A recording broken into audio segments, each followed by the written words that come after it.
nosotros y me da mucho gusto poder saludarlo. Santiago, primero, gracias por esta delicadeza de atendernos a esta hora de la mañana. Buen día y felices Pascuas. Buen día, Paulino. Un gusto. Lo mismo digo. Bueno, con Julieta esta mañana observábamos, Julieta Tarrés, todo lo que está ocurriendo en torno a esta campaña de propaganda y desinformación que aparentemente se hizo en la Argentina y que ustedes chequearon y confirmaron por parte del Kremlin. ¿Nos puedes contar de qué estamos hablando allá por 2024? ¿Qué es lo que sucedió y cómo llegamos a esa conclusión? Bueno, mira, yo tengo un sitio de filtraciones, creo que es el único en el mundo que se dedica exclusivamente a publicar noticias de filtraciones. Mm. Acabo de publicar un libro que se llama Filtraciones, justamente porque creo que las filtraciones son el futuro del periodismo. Creo que el rol que nos va quedando a los periodistas es mostrar lo que el poder quiere ocultar, y me parece que las filtraciones lo hacen mejor que nada. Correcto. Acá tuvimos el caso de Andy, tuvimos el caso del agua escondido, creo que son dos muy buenos ejemplos. Entonces venía siguiendo esto y me enteré que The Continent, que es un medio africano muy prestigioso de periodismo de investigación, publica una filtración, consigue 1.500 hojas de unos 80 documentos de un grupo de Rusia de espionaje llamado The Company, que es un desprendimiento del grupo Wagner. Para aquellos que siguen la guerra de Ucrania, el nombre les va a sonar. Y este grupo venía haciendo operaciones de desinformación y propaganda en distintos países africanos, y en el 2024 desembarca en Latinoamérica, primero con una operación para apuntalar a Nicolás Maduro después de que se robara las elecciones presidenciales. Después una campaña para apuntalar a Luis Arce, el En entonces Bolivia. presidente de Bolivia, que se había envuelto en un episodio bastante confuso que la oposición tildó de autogolpe y que él denunció como un intento de golpe contra él. Pero Mm. bueno, una interna con Evo Morales en la cual el gobierno ruso jugó fuerte a favor de Arce y en contra de Evo Morales.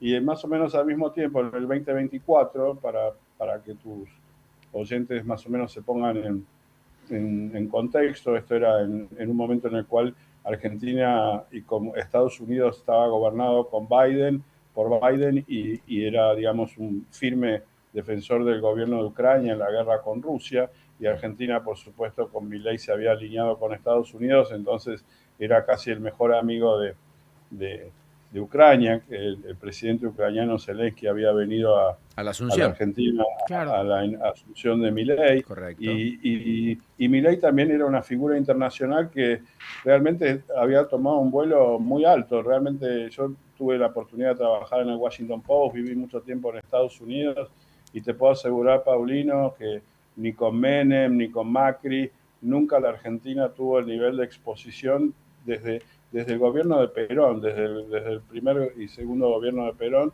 que Argentina no tenía ese protagonismo en el mundo. Entonces, eh, eh, Rusia decide hacer una campaña en la Argentina, por un lado, digamos, en contra del apoyo de Argentina a Ucrania en la guerra, como diciendo por qué se tienen que meter los argentinos en una guerra que no les pertenece, Mm. no a la guerra, sí a la Argentina. Y después la campaña también consistía, por supuesto, en desprestigiar y esmerilar al gobierno de Milei, y también hacerlo, digamos, generar disputas con países vecinos de gobiernos progresistas, como en ese momento ocurría en Bolivia y en Chile, y como sigue ocurriendo en Brasil. Entonces, estos eran los tres ejes de la campaña. También tratar de generar divisiones entre la Libertad Avanza y el PRO, hacerse entrevistar a políticos sindicalistas del peronismo, apoyar al peronismo en las elecciones del 2025, estudiar hipótesis de guerras con distintos países, hacerse de información sobre la seguridad nacional argentina y otros objetivos, y sobre todo plantar historias, algunas falsas, otras no tanto, otras notas comunes, digamos, que de críticas a Milei en diversos medios, algunos más lejos del gobierno, otros no tanto. Y bueno, los informes dicen que el gobierno o que la inteligencia rusa gastó unos $300.000 en plantar notas de desinformación en distintos medios, y otros $300.000 en otras operaciones, como eran banderas en canchas de fútbol, grafitis pasacalles, cursos, seminarios, apoyo a iniciativas legislativas y proyectos de ley para impedir que Argentina participe en el grupo de contacto de amigos de Ucrania o envíe armamentos a Ucrania y ese tipo de consignas. Y también, bueno, el grupo Wagner, que es un poco el originario de esta unidad de inteligencia llamado La Compañía, se especializa en desinformación, entonces algunas notas simplemente habrían sido Fake. impulsadas Claro. simplemente para sembrar el caos, digamos, o la Sí. confusión. Santiago, ¿por qué, no sé si tenés la respuesta a esto, por qué la campaña, al menos la que trasciende de tu investigación, fue entre junio y octubre de 2024, cuando las elecciones del presidente Javier Milei, que competía con Massa, fue en 2023, y las elecciones de medio término fueron el año siguiente? ¿Por qué se dio en ese contexto? Bueno, porque ya te digo, bueno, Prigozhin es el jefe del grupo Wagner, era el tipo en un momento dado como se pelea con Putin, digamos, no estaba de acuerdo con cómo marchaba la guerra, e inicia una marcha con el grupo de Wagner hacia Moscú.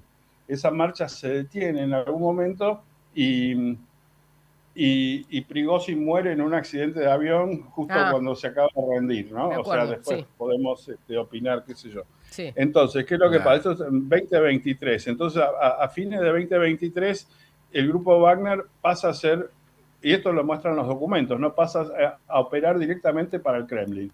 Entonces, en 2024 lanza las campañas en África y en América Latina.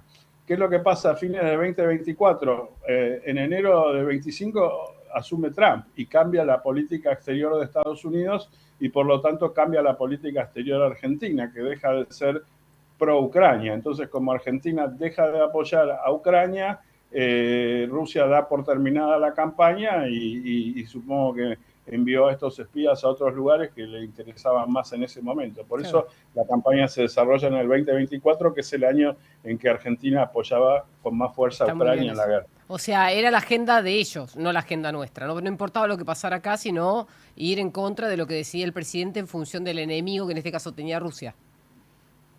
Sí, o sea, de vuelta, ahí en la investigación citamos a Martín Becerra, que a mi juicio es uno de los académicos de la comunicación más importante de acá de la Argentina, donde él también venía siguiendo las campañas de desinformación del grupo Wagner y decía que, bueno, parte de la campaña precisamente es como sembrar el caos y la confusión, ¿no? Y la inestabilidad y socavar las instituciones. Entonces, a veces el objetivo es simplemente, uno dice, ¿por qué ponen notas contradictorias o notas que por ahí no tienen un sentido práctico? Aunque revisando las 250 notas que teóricamente aparecen en los documentos, parece que hay una línea bastante clara. Son notas que critican a Milei, son notas que fomentan disputas con países vecinos de signo contrario, son notas que, digamos, hacen hincapié en cosas que, o sea, que vemos todos los días, ¿no? Que no llaman la atención. Claro, nada nuevo bajo el sol para aquellos que nos dedicamos a la comunicación, que tenemos que depurar todo el tiempo las cosas, ¿no?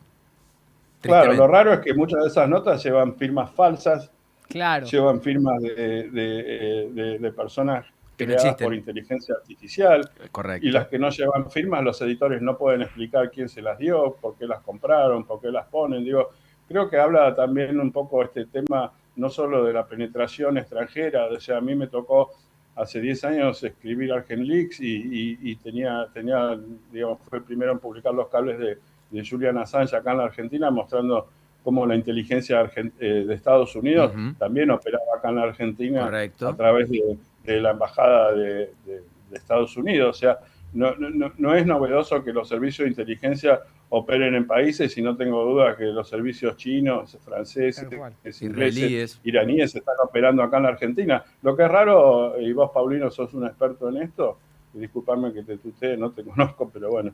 Pero cómo no, Adanti. Es que digo que lo raro es que los servicios de inteligencia dejen huellas, ¿no? Dejen de esta manera tanta información. Tanto que aparte, rastro. ya te digo, esto se viene publicando en un consorcio muy prestigioso encabezado por Forbidden Stories, viene publicando notas de esta filtración en África y en América Latina desde hace meses sin que el gobierno ruso haya podido desmentir una sola palabra. ¿Y cómo va a desmentir ahora en la Argentina que se publican notas con perfiles falsos y notas fabricadas y que son las mismas que aparecen en los documentos donde dice inventame una nota para que te peleen con Chile y aparece una nota inventada sobre una pelea con Chile que nunca existió, ¿no? Entonces es muy difícil de desmentir y digo, esta oportunidad de ver cómo funcionan los servicios, cómo la precariedad Claro. o sea que creo que tiene que ver no solo con un tema económico, sino también con un tema tecnológico, ¿no? Que hoy en día las noticias son gratis, los sitios tienen que publicar cientos de noticias por día y si viene alguien y te ofrece un contenido que más o menos va con tu línea editorial, muchas veces por ahí no tenés los recursos o la capacidad de hacer los chequeos suficientes y se te cuela en este tipo de campañas. Ha sido enormemente generoso, Santiago, y muy ilustrativo, por cierto, como cada vez que vamos al encuentro con vos. Te mandamos un enorme abrazo y muchas gracias. Santiago Donel. Muchísimas gracias, Paulino, por el contacto. Faltaba y un más. saludo a tu audiencia y a tu equipo. Muchas gracias. Un abrazo enorme. Impactante, Juli, ¿eh? No, me quedé pensando por qué vos haces una campaña así, dejás un informe escrito, porque ahí viene la filtración. Y bueno, pero ¿y Argenlix era eso? No, claro, pero No, porque en ese caso vos decís,